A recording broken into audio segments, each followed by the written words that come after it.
महाड तालुक्यातील तळीये येथे 2021 मधील नैसर्गिक आपत्तीनंतर राज्य शासनाच्या म्हाडा यंत्रणेमार्फत सुरू असलेल्या निवासी संकुलांची कामं आता अंतिम टप्प्यात आली असून येत्या डिसेंबर 2026 अखेरपर्यंत सर्व 271 घरांचं वाटप पूर्ण करण्यात येणार असल्याची माहिती डॉक्टर विशाल राठोड, मुख्याधिकारी कोकण मंडळ यांनी दिली आहे। या प्रकल्पांतर्गत एकूण 271 घरांचं नियोजन करण्यात आलं असून आतापर्यंत 92 ग्रामस्थांना घरं लोकार्पित करण्यात आली आहेत। उर्वरित घरांची कामं विविध टप्प्यांवर असून ती पूर्ण करण्याचे काम गतीनं सुरू आहे। 21 जुलै 2021च्या रात्री तळीये या गावात झालेल्या भीषण नैसर्गिक आपत्तीत 87 निष्पाप ग्रामस्थांचा मृत्यू झाला होता। या दुर्घटनेनंतर बाधित कुटुंबाचं पुनर्वसन करण्यासाठी शासनानं मोठ्या प्रमाणावर पुनर्बांधणी प्रकल्प हाती घेतलाय। पहिल्या टप्प्यातील 66 सदनिकांसाठी भोगवटा प्रमाणपत्र प्राप्त झाल्यानंतर 5 जानेवारी 2024 रोजी तत्कालीन मुख्यमंत्री एकनाथ शिंदे यांच्या हस्ते शासन आपल्या दारी कार्यक्रमांतर्गत प्रतिकात्मक स्वरूपात 5 लाभार्थ्यांना घरांचे ताबे देण्यात आले होते।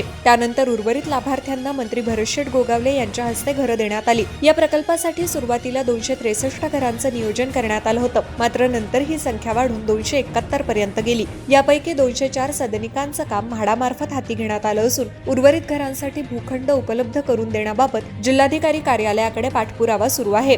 सध्या 92 सदनिकांना भोगवटा प्रमाणपत्र देण्यात आलं असून पुढील 43 सदनिकांसाठी पाणी पुरवठा आणि इतर तांत्रिक अडचणींमुळे ओसी प्रक्रिया प्रलंबित आहे। तसंच आणखी 22 सदनिकांचे ओसी प्रस्ताव सादर करण्याचं काम सुरू आहे। एकूण 204 पैकी 157 घरांची निर्मिती जवळपास पूर्ण झाली असल्याची माहिती देण्यात आली आहे। दरम्यान जिल्हा परिषदेमार्फत रस्ते, ग्रामपंचायत, कार्यालय, शाळा, इमारत आणि बस थांबा यांसह आवश्यक पायाभूत सुविधा यापूर्वीच पूर्ण करण्यात आल्या। पुढील काळात गटार आणि इतर सुविधांसाठी सुमारे 11 कोटी रुपयांची कामं मंजूर करण्यात आली आहेत। मागील 5 वर्षांपासून विविध तांत्रिक अडचणींवर मात करत हे काम प्रगतीपथावर असून पावसाळ्यानंतर कामांना आणखी वेग देण्यात येणार आहे। डिसेंबर 2026 अखेरपर्यंत सर्व कामं पूर्ण करण्याचा विश्वास ठेकेदार आणि म्हाडा यंत्रणेनं व्यक्त केलाय।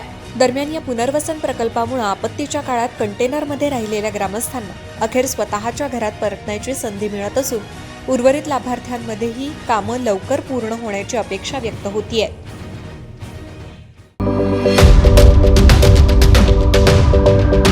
यूट्यूबवर सुद्धा रायगड टाइम्स सर्च करा आणि पहा रायगडच्या कानाकोपऱ्यातील प्रत्येक बित्तम बातमी। आणि हो, लगेचच सबस्क्राईब बटनवर क्लिक करायला विसरू नका। रायगड टाइम्स, आपलं चॅनल, आपला आवाज।